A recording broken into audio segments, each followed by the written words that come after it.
Ia tātou tangata I whi au matiu te māsani o tai au, whaataro whatoi I le tātou po kalame nei tai au. Malo whaafutai, ia, o tātou whiro I nei tai au whau. Ia peo ne tulei sau no fo ia le tua o tātou whiro ai. Ia ae ele mwhailawa le tu ai ia vaenga o tātou ngā ruenga whaalau loa, ia malisi tiu te tau avelo nafa ma le tātou Faalapotopotoga, ia le ala fo I leo le tātou Talanoaga pe ia solulu te tasi. Ia e la fotuia e te sau no o ani vaenga e anga ye le tātou Talanoaga nei tau ma le ngang whaaloalo.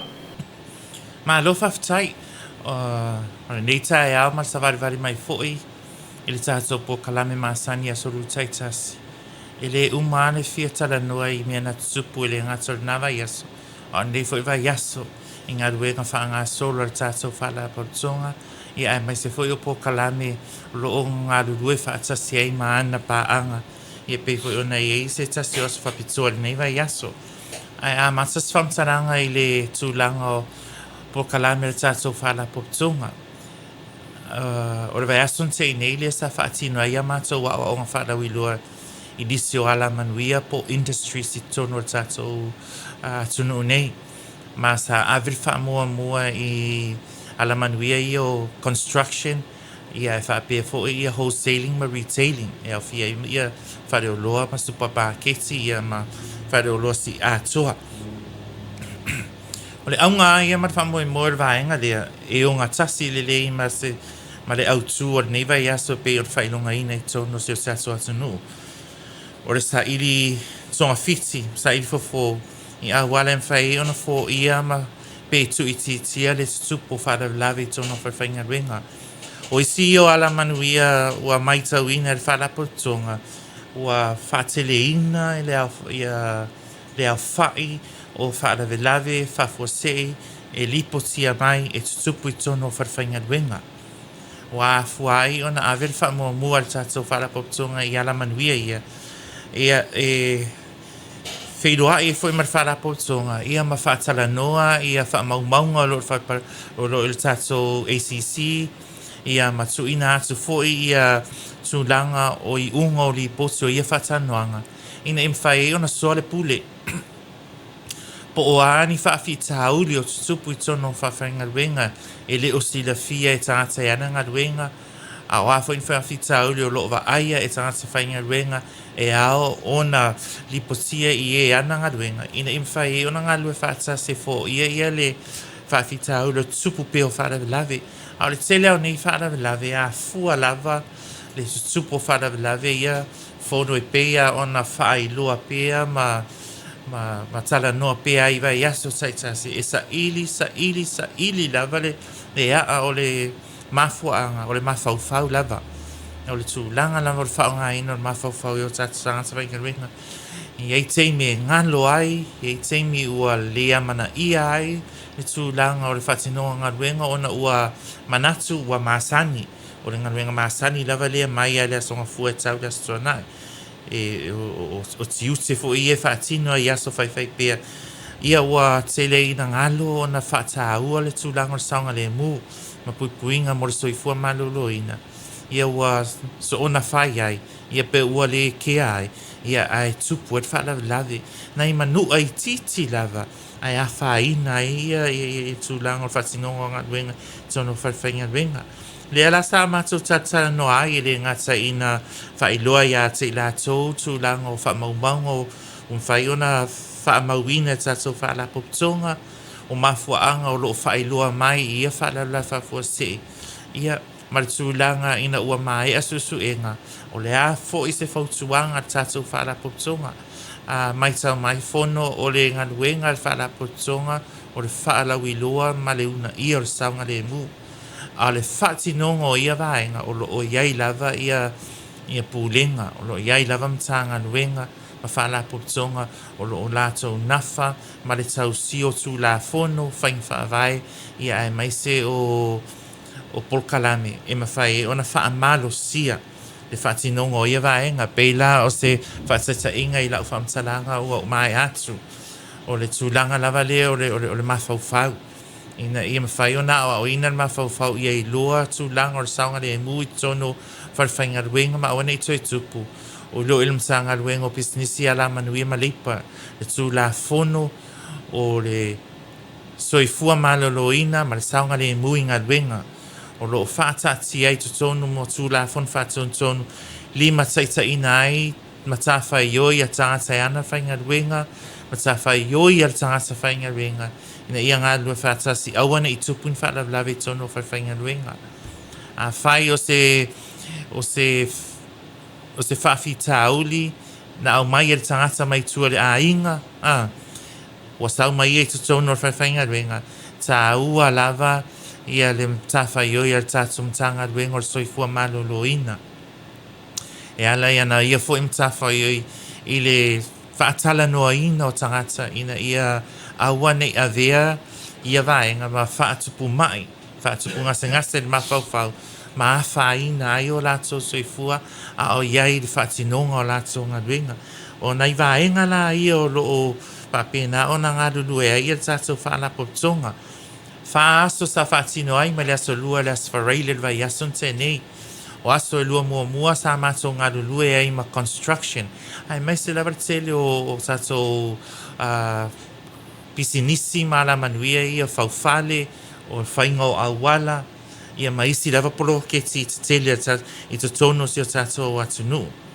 a le aso lona lua o whaatanoanga sa mato wala au lia ina ia mato paanga o le mtanga luenga o pisinisi ala manuia ma leipa i le tūlanga o le tūlafono o lo lima taitaina ai le saunga le mumar soifua maloloina i tono whawhainga luenga ai meiso tūlafon whaatontonu o lo whaapea o na whaailoa mai e mtafa ioi a ila atou e a fia i tono o tūlafono sa mato wala au lia foi ia le pūlenga o whailonga mtuspas tauloa po le Samoa Qualifications Authority i le vava aia le tatou Faalapotopotoga o le tasine o pulenga o lo latou nafa ma le tapena ina o tūlanga aloa ia po o tō mai loa e tatau ona ausia le tangata e whaatino ai se ngā luenga o le whaapalangi o lo e o National Competency Standards o i loa masila fia o le ngā luenga e tatau ona ausia le tangata whainga luenga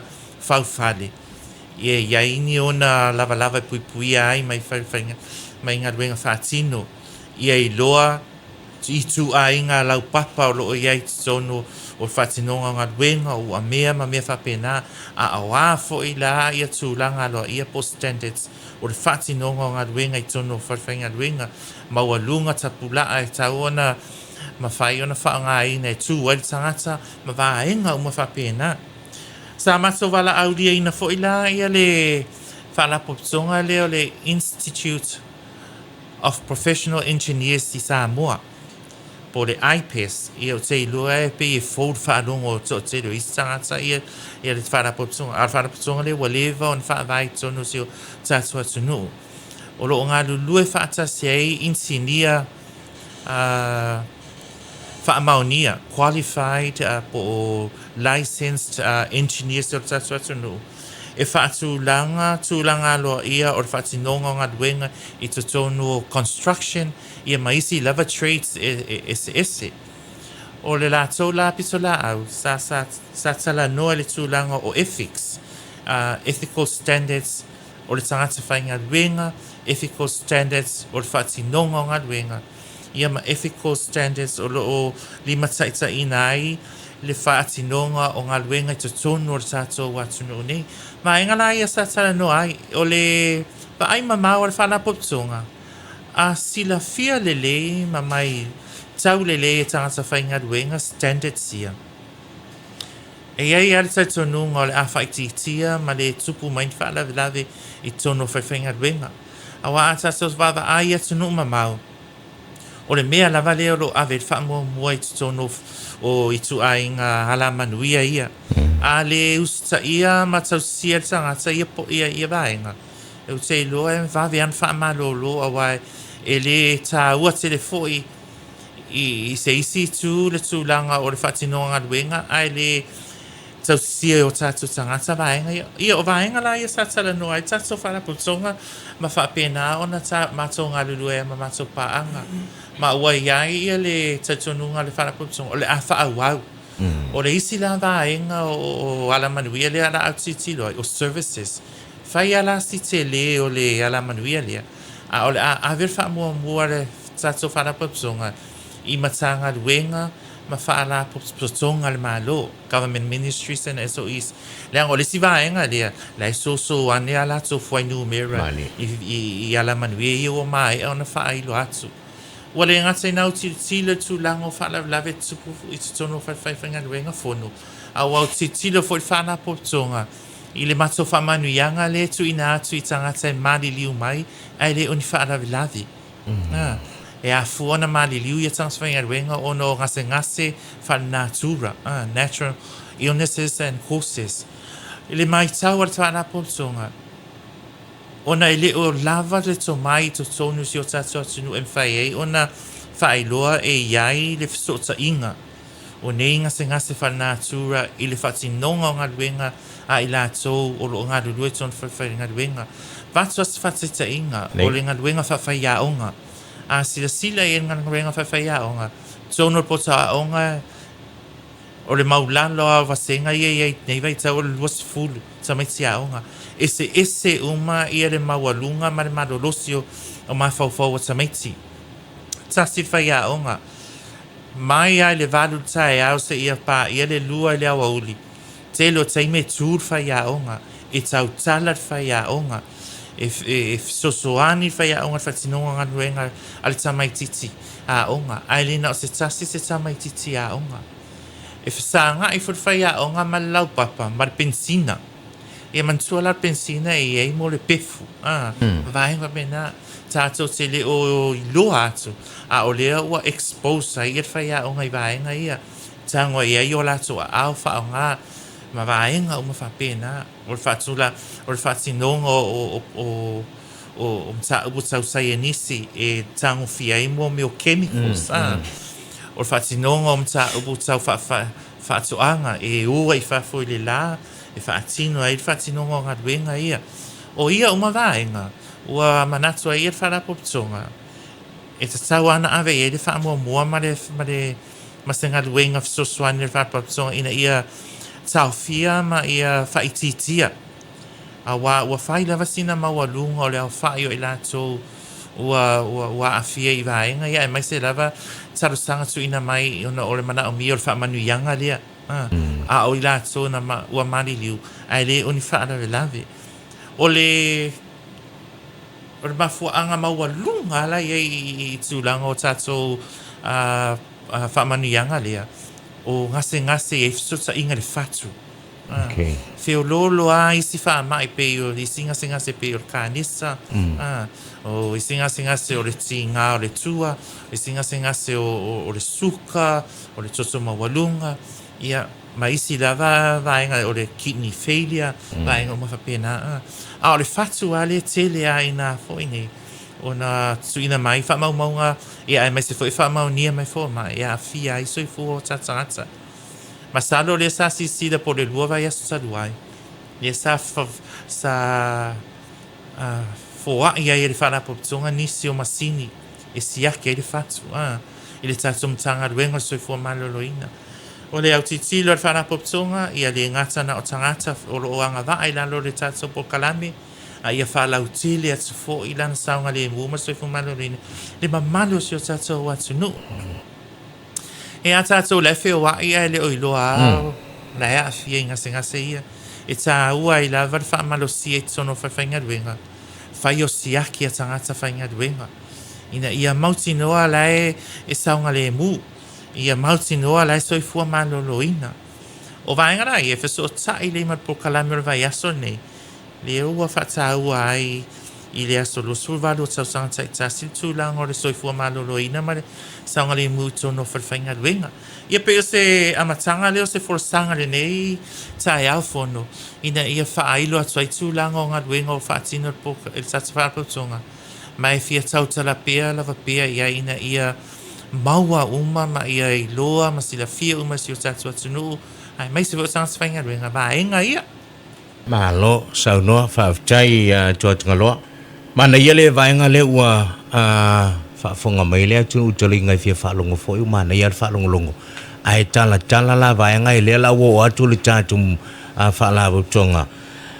Ia e vaenga la ia pe le tatu Talanoaga ai ono sanga le mu wai tasile upusanga le mu ai tele ma fele vaenga a mata bele tatu ngaluenga ma fa solo mai ai pela ona ile fa boe moele pe ona tau fo e tua tangalo le tau ya pe nei fo ia le tatu felo inga ma tatu constructions ia po tatu kon kalate ia maisia tatu vaenga taitas ina ia tau fofola lava le vaenga le ma ia tau malam lama ma tatu wanga i tonua su e po fe tonua le mele le mafuai ia ona tutupu fa fitau li ma Faalavelave ia le foi lau sau no ai ia toa tangalon le tau ai ole tulanga tau lava fa tai ole ua ta oto fo ise fo fuanga ina ia fa pe ona fa mana tu pe le vaenga i tausanga uma la ngai tau tele ia mai masol so tanga le ngasi ya afielo tatu tulu ia uyo ya la fo tu pe mana ia tele ia vaenga ia pe ona so do ndita ya to tangalo ya la fo tu pe wa tele nei nisi vaenga fia tal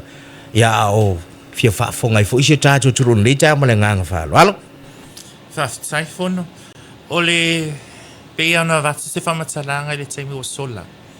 Le fesota inga o matonga luenga por kalami o fa atino mal afa awau pia. Male neva yaso male aso fa tsawaina a perila so los fu valo tsanga tsaitasi. O le aso fa tsawaina le lalangi. O le soifua maloloina mal saunga le mui tsono nga luenga. Ma farfainga luenga. Le foi lan fa fa manatuina na nafi. Sa taula muai le tatum tanga luenga bisinisia ala manuia malepa ile vaengo le una ia o le sanga le mu ma soifua malolo ina inga luenga o le olo o tau au ina ia le flyer le o le flyer le o lo o share le tato ILO International Labour Organization o la tole na fu ai fa manatuina nei o le aswa nafi o lo fa i lo mai ai ia le autu o le neitau sanga let's ensure a healthy psychosocial working environment i le mātou a ia la fa mo le Faalapotopotoga ia mauti noa o lo saunga le mu si o manga o ngaduenga i le tu le mafau ia maanga fisotai psychosocial e fai asinga fai ngata fo o le fo pe au titilo le tato fo ia tunu malon fatulanganga ai lua va inga tele le tsono lo pule psychosocial o le psychological mafau ma le social anga fisotai pe o upuio wa fatulanga ina tsono i ngaduenga fo i fatino te tato malu le lai ave ia fa mafar nei fo tau sanga le tato ILO ia fa pena fo taula mu ai le tanga duenga sa amasalia la le aswana nafi i se saunoanga ale afionga i le minister ne afionga honorable Fata Ryan Schuster ma sa fea fo ilana famtaranga le ta u o vaenga i tutono tato faifanga duenga i nei Samoa ina ia ave fo ia il fa mafa ia lena or sa ilina or se leni ma le tupe mama mor tangata ana ngaluenga a ia sila tutu o foi le tulang o soifua maloloina ma le saunga le mua tatu tangata whainga luenga a sila inga luenga ia tau construction ile inang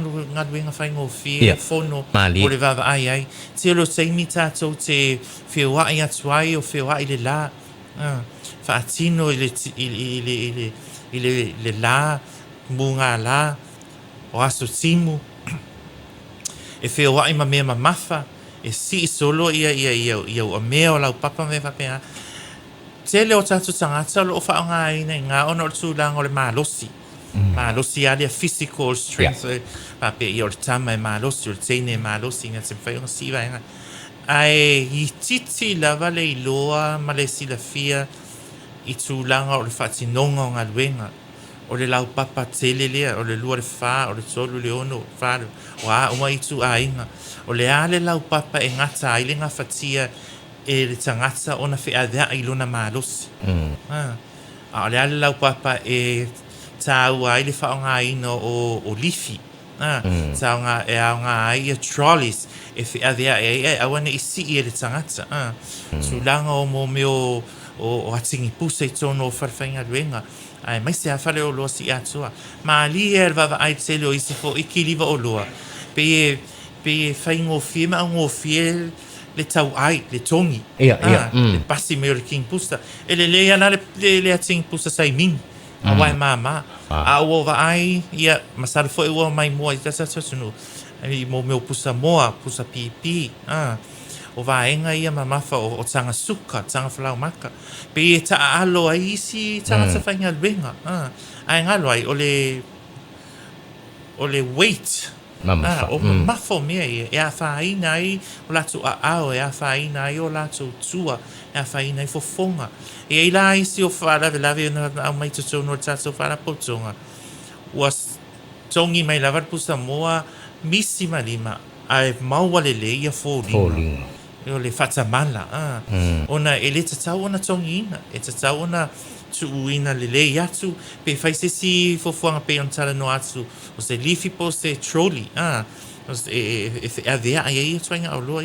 E pola lava sesi whainga o fiet, I o tātou tangata. E whai ngō whia fo e ala savari atua tū lele I a au o na whapenala e le on whai resinga luenga.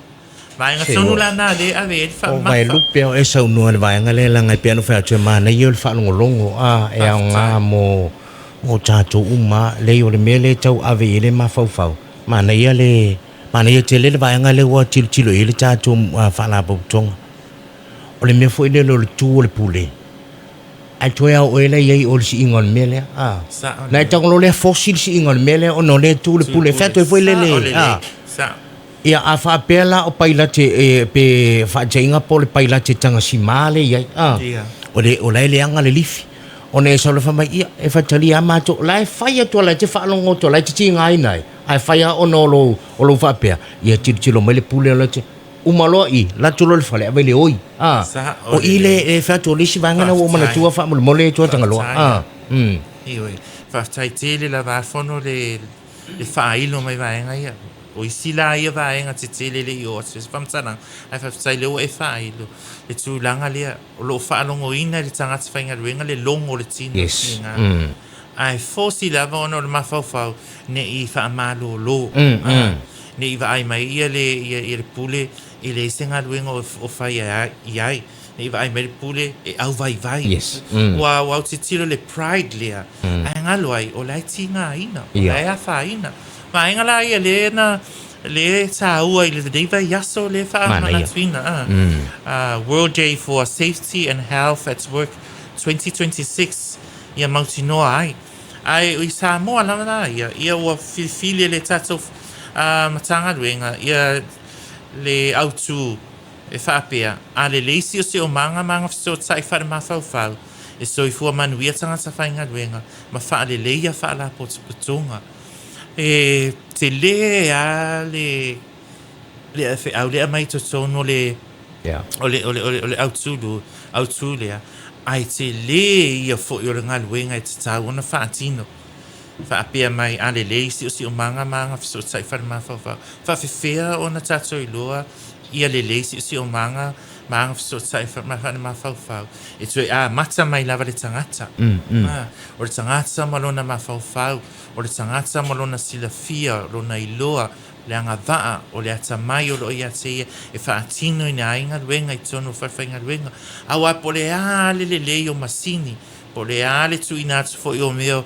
o pe whainga luenga pui a PPE se whaonga tangata a langona tangata le vela le whaonga ina mai mau tu ia vaenga ia vaenga I titi lava ia tamu whai tatu Faalapotopotoga ina ia whaamala whaailoa ma ia whaamasane I o tangata tele na mata ia tati whanga commercials ia leo fo watofu ma telefoni o titi telu po karameo le whata ua e whafo o tū lango puipuinga o manuanga fono o le teimi nei na o Faalavelave lava tutupu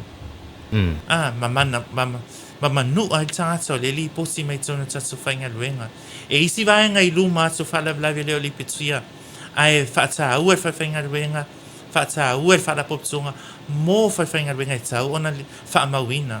Vaenga leo incidents ma near misses, misi. Belo mai ia pusa moa sau pa ai le mau ai lima martino, Ale. near miss. O le incidents, o se tūlanga na tupu tono whainga ruenga.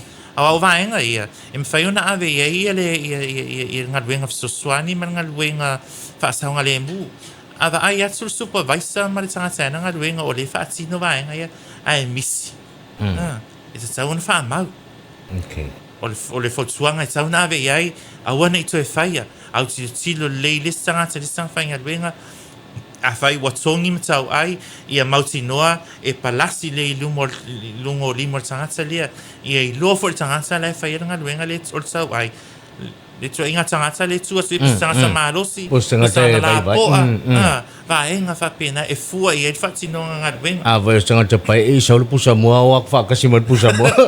Ai sa mana e pi tu loa o Faalavelave, pi tatu te mana tu mai fui le whape whaingofia ngā ruenga. Ngā kau ai a kwa kau ai mai asa o lau sau noanga. Ia to ia i o loa mama pe o sai minima me mama. A tatu Talanoaga isi o loa mama wha. Ia ele ese le to inga tangata lai o ese fo le tangata le tu le iatua. O le mea la le tangata supervisor le na te whaitaua o loa ma vai. Wa ai po fitalanga po o tala fia ngai le to inga ngai o inga. A le ai. E te tauana o ke nice le lei se trolley po se mea fwoi lele. Sau le lei atu ua ilunga koso saunga le mu mea uma. Ia tau ti lei ai la vai ngai e tupu ai peno vai atu. Uma leo i. Ai la kur whaliki ngai ngai ko lue for paku. Kato i fwoi lele to inga. Ia ma wha atupu mai e ia. E le lei la le tinga le tua. Ai a olola i o ngā tulo al whawhanga mai le tulu i ngā singa sui e mawai ia le tu pawali. Ia mutunga te lea lea whaina vātu fwoi ia. O whono kasinga vaenga o le hotele na lipotia ti tono tas Faalapotopotoga mea tau occupational diseases and illness. O ngase ia tulo e a afia ia li. Le wa matona o avatu tono. Ma ua ave fo i le wha mua mat wha mawhar tato Faalapotopotoga i vaenga ia. Mai whaftaia mo le lango mat wha aino mai vaenga ia. Vaenga i titi e a whatau waa ma manatu ma ai tupu ai ia whawhitau li le tangata. Tupu ai whawhitau li tono whawhainga venga. Misi mai la ia leo le sapo. Palasi pusa mo le anga. I leo i loa te tangata, le la atu e mai tui tu tono furisa. O le ala sa or vaenga le. Ia nai vaenga ia. E kere me palasi, ia tuloa, Talanoaga whaasama noi. Palasi, palpala, toi watu tur furisa. Ia a leo le nā, palasi whamai, kokongi lai oe mele wakai. Whea toi fwoi lele, ki ngā pākua, ai le lako e lako mare pei ekipi i mele. O mea la nā ele o mā natu ai tangata. I vaenga ia. Ia ave e le wha mua au ai e tā ua teimi uma. E tā ua mi nute uma o whatinonga nganuenga. Mai tūlanga o ngai au ingoa. O whaatino ia ngaruenga i tono whawhainga ruenga. Ia lea la sa wai e fwela ma tātou Faalapotopotoga i le asua nafi. Ia o le lanu ana nafi o le efu. O se lanu sa wha o ngā ine tātou atunu nei ia la tūlumtanga ruenga. Ina ia whapena ona ave e wha mua nei tau sanga. Ia ba sa whai fo i la pokalame le tātou tanga ruenga. Sam whai e ona whaamanue ina nisi o wharwhainga ruenga mālamanuia. I tūlanga o le ausia o vaenga lo o mia whale leia i to tono o wharwhainga ruenga. Compliances. I ase singa sa whaatinu al mtanga ruenga. E va ai ai po o le lei le tūlanga o le supply o mea whainga ruenga mo tangata whainga ruenga i whaonga ino ngā ruenga. O mea whainga ruenga mo puipuinga, PPEs, o le lei le whatinonga o ngā ruenga, o iei ni tū la whono e lima taitaina ai, tupur Faalavelave, o iei se first aid kit, so soan mua e whea veai. O le telo tato kukatata vale e whea ai. O te iloa e le ini first aid kit o iei tutu. A wai le iloa me tupu ilunga le ala. Ne i oso whafua se i se mai ia pila velunga la wala a ola ia se toolkit first aid i to tono o ta vale e ma whai ona whaonga ina e tato tangata o le lave au mea ia fono. E avatu e whaangamo ngā ruenga, ai la ue isi whare. E mali. E o le upusawa ia o le Talanoaga atua e le o se mai e tupu ina se whawhainga ruenga i tase, tupu i a tātou uma. Pe e su e manuia i lisa ngata i raenga ia. A o mea ia whaonga ina i tono o whawhainga ruenga. Pe mai e alofia e tangata e ananga ruenga, o se tupe whaalu mō lātou. O se tupe whaalu e sa tau, ona fuafua te tau lei, nona whaonga ina. Ia, o se ao ngā lao le polkalame le aswana nafi. E to e fo ia i tua i le amatanga mai o le olanga o au ino le tangata. Le mea lai ona nau o tātou mātua tātou te ole a onga. I o tātou popoto, tātou atama mai. Na ia awane o tātou wiu intu langa ia o le uma o a onga. Ai o e ngā lulue ngā luenga whaapea e awha ina i soifua. Ia e le whaapea ono wa ai maulalo i se su langa. Ai o le ngaso longo le o langa e se le mamana fo i o tātou ngā luenga i tono si o tātou watunu. E o ngā tasi fo e ma upu i o le tuspa i a o tama i tusa monala. A o ina matua i le tu te a isi ai lava. A o fo i la le tātou tangata i a iloa whaatino ngā luenga tu langa tau sanga le mumasoi fo malolo ina. Ia e le ai longa e aru ese mai ai e tu maulo na mawhawhau e ola ai te mi uma le whaataua ina sanga le mu. Ma o inala pe e le so tanga i le autu le alo o whaataua le tato mtanga luenga ia masi o tato atunu le teimi nei. A le leisi o si o manga so tain mawhawhau. Ia e soifua manuia tanga se whainga luenga mwha le leia Faalapotopotoga. Ia o se whamtaranga lea fono. Ia non taatia tua i au tafa i o tātou tangata. Ai mai se lo whafonga mai ia ma nato maua fo ia tātou whaasara launga le ngato le tio a lunga le Facebook page. E tā ua lo tātou o la o ina. A wao taimi uma tātou te whainga ruenga. E hoa fo ia tātou i e tātou ngā ruenga lo tātou ngā lue. E ia le mea fo ia o ina i le aso ma le aso. Ma ia whapena ona tātou au titilo i ai ma whaonga ina. Wa ngātu Faalapotopotoga i le vai aso tina. Whata ua le māsino o rumana i nei. Ia ma o le a tele fo i se talanoa i ai le tātou Faalapotopotoga. I le tūlanga o le saunga le mui ia vai tau. Fono o vai tau pito sili ia ona la matia i tutonu fo i si o tātou atunu. A wale a pisi umai a inga. A mai se lava tina. Sa ili le la e au le le le sa ia ma whaatino ai le lato aso a whaamanatuina.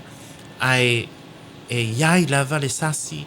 E iai fo iai Faalavelave ona tupu i lungo awala i to tonu a inga. E whaamamawhai e tātou Faalapotopotoga i le tūlanga o le amana ia o ia tūlanga i to tonu a inga. Au ai te ono tutupu ai e whesesea inga. Mana o tina le of pai au lei ai le o lavar whaasoa o tamaro o whainga duenga. Tūlanga whapena.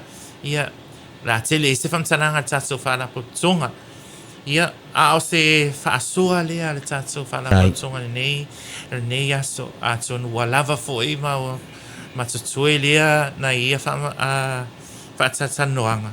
Ia a batoi fo i se tualalo al tātou Faalapotopotoga ina ia tausia ma ia tātou whaamuamuam whaataua ia le saunga le mu ma le soifua maloloina. Ia le ngata na o tono ngā duenga a ia whapena fo ona avea ai i to tono a inga ia maso o se isi lava no fuanga a wai atu iai.